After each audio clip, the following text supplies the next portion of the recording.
That pale, huh? Jesus, I bet I look like a ghost. I feel like I've bled out 2 gallons. What? No, not a scratch. Sorry to ramble. It's just that what's the word for it? Detached. Seen it enough times in the field. Sort of figured if I was ever going to experience it myself, then I would have experienced it by now. Hell of a thing. I feel like I'm floating outside of my body. Just cut the cord and I'd float away. Did you see the crime scene? Don't look at the pictures. Don't even touch the file. You'll thank me. I can't get my knees to stop rattling. Is that why you're holding on to your coffee like that? I'm shaking the table, aren't I? Hold on a second, let me back up my chair. There, that's better. We've got to go official now, Hob. Can you confirm for the record that you're waiving your right to an attorney? No, I'm still not interested in an attorney. I mean, yes, I'm waiving my rights. Sorry. And I'm as sound of mind as I'll ever be. Are you sure? Yes. Let the record show that Detective Hobson Millgate, retired, has waived his right to an attorney. I won't need a lawyer after the DA stops puking and considers taking it public. They're not showing that to a jury. Are you ready to begin? No, but I'll talk anyway. What led you to the crime scene on the night in question? Would you believe I was planning a fishing trip before this started? Never mind. Hold on, I'm thinking. Hard to organize it. Never been on this side of the interrogation table before. I guess it started with a reporter, name of Boehmer. She contacted me a week ago by email and claimed that she had new information on the Driscoll murders. I was the lead investigator. The case had gone unsolved for 20 years. Cold as ice. Frankly, I thought it was all bull at first. You know how that can be. Most of the time it's not even on purpose. Everyone thinks they know something that will crack a case wide open. Theories are easy when you don't have to check them against evidence. The Driscoll murders were a big story around these parts. Lots of interest, lots of press. Over the years, I've gotten a couple of 100 crappy theories. When I retired, I handed the investigation over to Detective Carroll, but I didn't want him to be bothered. I know he's busy with the recent gang activity. I figured I'd check it out as a courtesy. I wasn't expecting it to go anywhere. I met her for lunch at Perrier's Cafe. Good-looking blonde gal, professional. So she didn't fit the typical profile of a hoaxer or conspiracy theorist. Not that I put too much faith in profiles. She also might have been one of those creepy gals that gets off on death. God knows I've dealt with those too. I still thought she might be pulling my leg, or maybe she had been fooled too. But she had a file with her. Looked legit. It contained what appeared to be a confession by that Driscoll. Well, he wasn't a murderer, was he? I really do wish he had been, you know. It would have been so much better for everyone. Can you please fill us in on the relevant details of the Driscoll case? Let's see. It would have been 20 years ago now. Thinking of all those years. I mean, 20 goddamn years. That's a long time to be. Take your time, Hob. Thanks. The Driscolls were a family of 6 out in the suburbs. Upper middle class. Father was an attorney. Mother ran her own business, selling pottery out of the house. 4 children, all high school age and below. Good kids, on a roll. No criminal records to speak of. The oldest son was caught smoking dope at his high school once, but nothing much besides that. Just the typical stuff you find when you look at people too closely. They disappeared October 13th, 1994. No trace was found of the bodies. The mystery, and seeing as how it was right around Halloween, is probably why the press went so crazy. You still see it show up on some of those unsolved mystery shows. A whole family disappeared, and no one saw a thing. No one knew where they went. A neighbor lodged a sound complaint, which is how we got involved. There was an alarm going off, and they figured it might be an intruder or something. We dispatched a vehicle. When no one answered the door, the patrolman went in to investigate. There were obvious signs of a struggle in the youngest daughter's bedroom. The bed had been flipped over and the sheets were torn. The alarm was a carbon monoxide detector. We found elevated concentrations of carbon monoxide in the fabric of all the bedspreads except the youngest daughter's. We wouldn't have known to look without the alarm. The neighbor indicated the alarm had been sounding for over a day, and he'd been unable to get anyone to answer the door during that time. We also found several aluminum canisters and some hoses in a dumpster a few blocks away. At the time, we assumed the Driscolls had been gassed and disposed of at a different location. Excepting, of course, the daughter, who woke up at the end and put up a struggle. The investigation gave no leads. Of course, our first thought was that the father did it. We checked it out, but he didn't have a motive. No leads to follow up on. Same with the mother. Surviving family checked out clean too. The father had a few clients who might have had a motive, but the means weren't there. He was a divorce lawyer, but not for anybody who could have taken out an entire family without leaving evidence.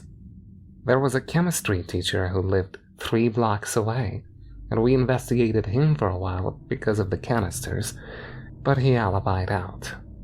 Same with a dentist who lived nearby.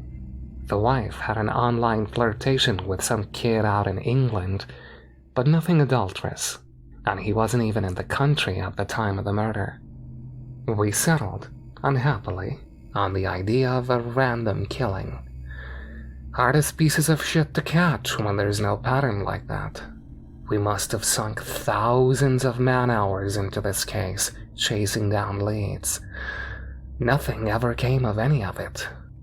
We did track down the canisters. They were stolen from a laboratory 10 miles away. There was no security footage. We couldn't find any leads on the thief. After 6 months with no repeat attacks, the investigation went cold. The Driscolls had been knocked out and abducted. Like I said, no one ever found the bodies. Who was to say they hadn't just run off? Until... well, I'd rather only talk about that once. What can you tell us about how the confession wound up with Miss Bamer? She'd been following the case for some years, both personally and as a reporter. Like I said, it captured the imagination of a lot of people. Even seemingly normal folks thought it could have been aliens, ghosts, or demons. Miss Bamer published a retrospective on the murders given the 20-year anniversary. It caused a renewed interest, which happened from time to time. As usual, I declined to comment, citing lack of new evidence. I remembered her asking for my quote, though, which is why I accepted the lunch meeting. After publication of the article, Miss Bamer claimed that she had been sent a file she wished to have me authenticate. The most pertinent part of the file was a confession. I assured Mr. Bamer that such false documents are not uncommon, especially on older cases like this, and that I personally heard 24 confessions of the Driscoll murders. She was insistent. Once I felt she wasn't trying to pull off a hoax or getting off on the idea of talking about a murder, I agreed to the meeting. She stated the confession had been mailed to her in the same envelope she showed to me when we met for lunch. Can you describe its contents? Old newspaper clippings outlining the progress of my investigation. They seemed appropriately yellowed, so I'd guess they were from the trophy book of the perpetrator. There were also 6 photos alleging to be of the individual members of the Driscoll family, as well as several other photos of the facility where they had been taken. Look at that. My hands won't stop shaking, see? I'm trying as hard as I can, and I just can't make it happen. I'll have to ask the paramedic for a sedative when I'm done with the statement. I don't think I'll be able to sleep otherwise. No, I'm fine for now. I don't want anything to interfere with my recollection for your recording. Just carrying it around in my head is like... Sorry, I'll stay focused. Those photos were of the Driscoll family, of course. At the time, I didn't know that. The photos had aged poorly, and they could have been of anyone. It was very hard to distinguish features. However, given the elaborate nature of the file, I figured it did warrant a further look. As to the confession letter, well, it was brief. It gave an address. That's the first thing I noticed. I couldn't locate the address online, though, which meant it had to be old. The confession letter said, "Stop printing lies. I never killed anyone. It just took a while to get them ready for breakfast." There was no signature. I just remembered something. God damn it. We got sent a breakfast menu a month after the disappearance. Someone had drawn a red circle around a picture of pancakes. The letter said, "They're not dead. They're getting ready for breakfast." We put it in the junk lead file. Oh God. Detective Milgate, do you need a moment? Oh God. How could I have known? We tried to track down that menu. We could never find out where it had come from. It wasn't any place local. The identifying information had been cut out. I don't know what else we could have done. Dear God. Why did you decide to personally investigate the location mentioned in the letter? Sorry. I wanted to make sure it wasn't a hoax. I still wasn't convinced. I've had 20 years of people sending me fake evidence. I guess maybe the case captured my imagination too. I always figured one day I'd think of something I'd overlooked and solve the whole thing. Felt unbelievable to have someone just dump the answer in my lap. I needed to see with my own two eyes. Miss Bamer had pinpointed the location with city records, but neither of us was sure if it was still there. It was an abandoned industrial building. The last time it had a valid mailing address was 50 years ago. It might have caved in for all we know. I think I also wanted to be the one to crack it, whether or not it was dumped in my lap. That case has hung over my head for 20 years. Miss Bamer and I agreed to meet there the following morning. Can you describe the crime scene? Yes, it was an industrial building, as I stated, approximately 120 feet long by maybe 45 feet wide. It was a wooden structure, and at first, the conditions seemed to match the neighboring buildings. However, I noticed the facade had been recently patched in a few locations. Further investigation also revealed that the entrance had been chained and locked. My understanding was that it used to be a sheet metal shop. At least... Excuse me, is there a garbage can? I might vomit. Thank you. Sorry. I thought I was empty. Now, I want to get this done with. Then I'm going to want that sedative. I could smell something from inside the building. Very faintly. I figured that would count as probable cause. Not that I need it as a civilian. But you never forget the way a corpse smells. They were bad enough they had that same smell. I hadn't forgotten how to pick a lock, so I let myself inside. You know, I really do wish they had been corpses. I really do wish he had been a serial killer. I really do. Please say you believe me. I do. Can you describe the interior of the building? I'm trying to focus through this. I really am. I'm sorry. It's just that I'd like to go to sleep after this for a very long time. Is the paramedic here? Is the sedative ready? Thank goodness. The warehouse had not been as abandoned as we were previously led to believe. The interior had a hallway with 6 rooms. The construction was old, but visibly newer than the rest of the building. The walls between each room had been soundproofed. There were no windows to the outside or doorways between the rooms themselves. The only access was through the hallway. I tried to make Miss Bamer leave at that point. You see, the smell was stronger inside. You could feel it, the smell, like a grit getting stuck in your nose, like bits of sand all over your skin.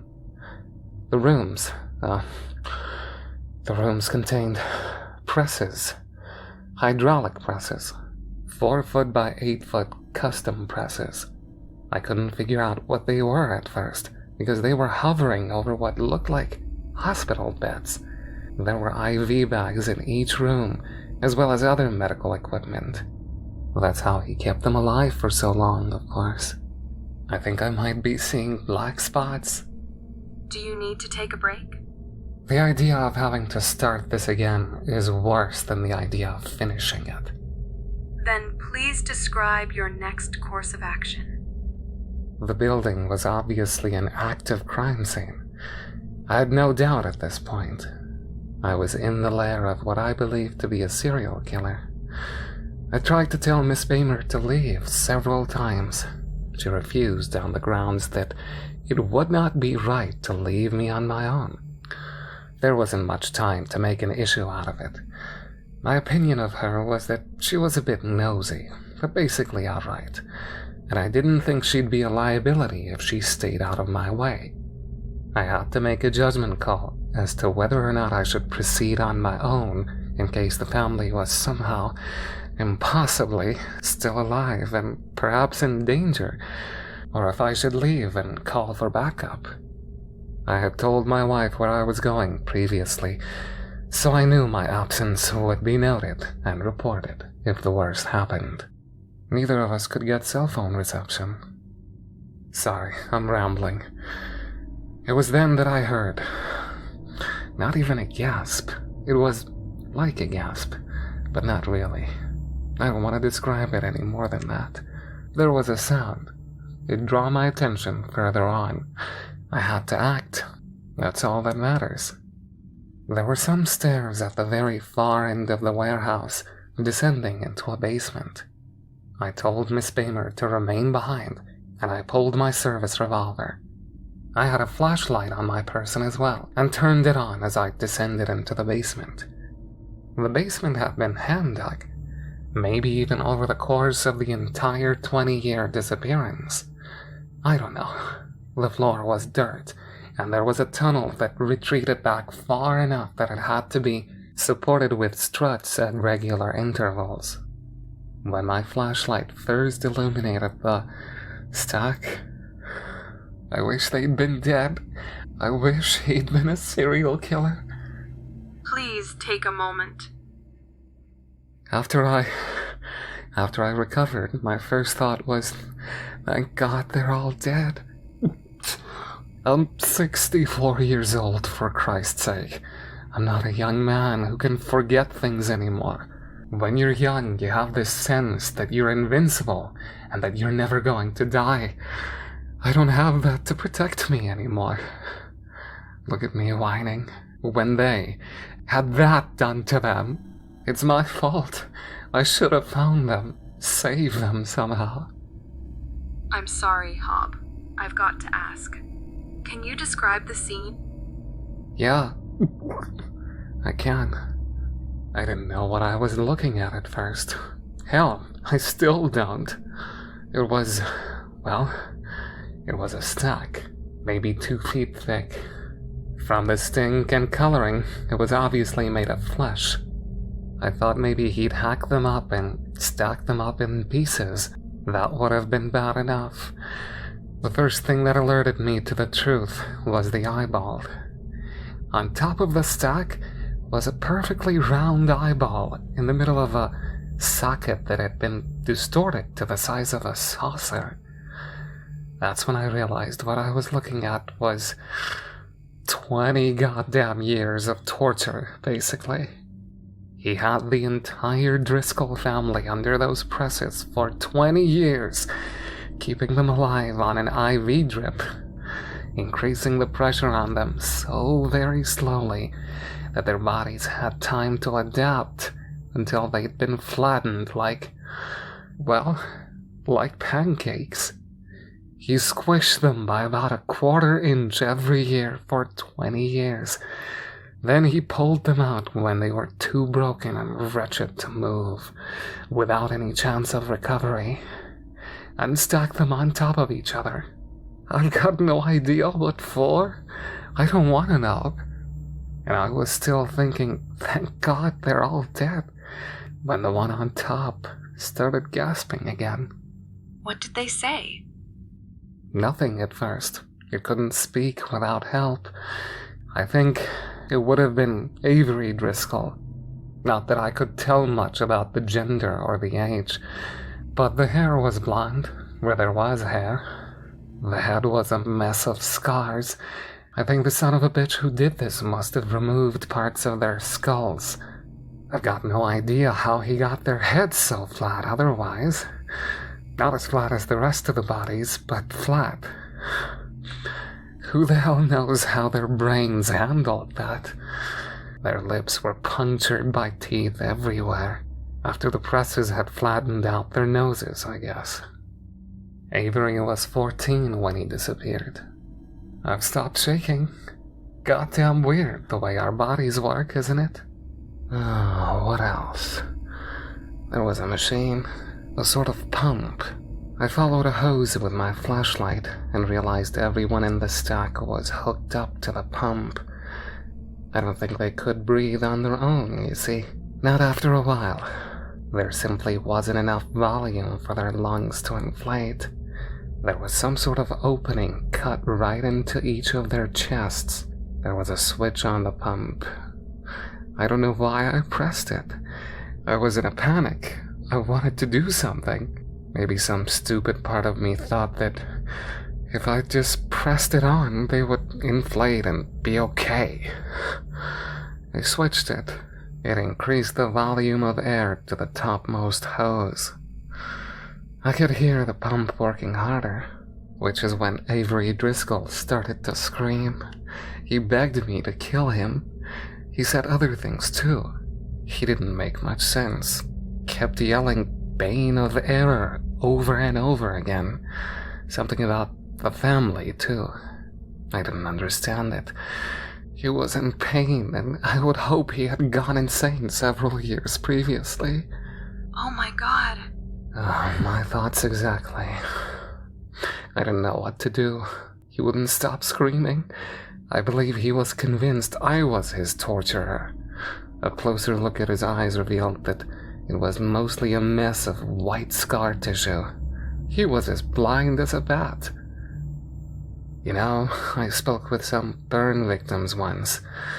They told me that they managed to find the meaning and purpose again after a while.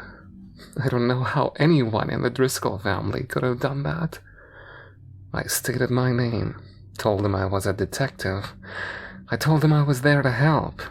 I repeated it over and over again, knowing, of course, there was nothing that anyone, anywhere could do to help.